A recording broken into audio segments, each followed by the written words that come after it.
छापलेलं असतं. आपण जिंकल्याचे हारल्याचे एकेका क्षणाचे त्यामध्ये लिहिलेलं असतं.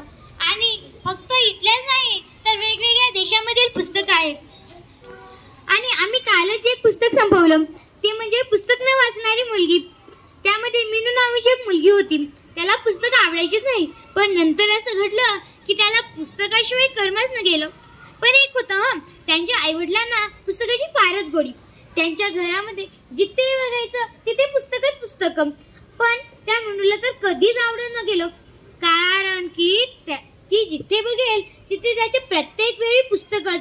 पण नंतर असं घडलं की ती एकदा गेली होती, तेव्हा सगळे पुस्तकं खाली पडले. त्या पुस्तकांमधील चित्राचे जे पण काही चित्र होते त्यामधील सर्व प्राणी आले आणि ती तर घाबरलीच. आई वडील पण घरी नाही, ती एकटीच. मग त्याने एक एक पुस्तक वाचायला सुरुवात केली आणि जो पुस्तक होता त्यामधील प्राणी ते वापस जायला लागले.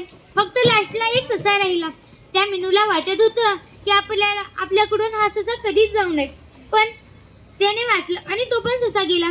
त्यानंतर जेव्हा त्याचे आई वडील घरी आले ना, तेव्हा त्यांना तर आश्चर्यच वाटलं, कारण की ज्या मुलीला पुस्तक आवडत नव्हते त्यांची ती मुलगी एकदम खूप सारे पुस्तकं वाचत होती.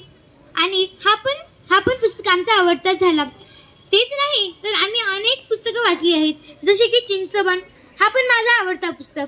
हा पण मी वैयक्तिकच वाचला आहे. फक्त मीच नाही तर माझ्या सर्व मित्रमैत्रिणींनी पण वैयक्तिक पुस्तक वाचतात व आमच्या आनंद सोहळ्यामध्ये पण आम्ही अनेक पुस्तकं वाचतो. धन्यवाद.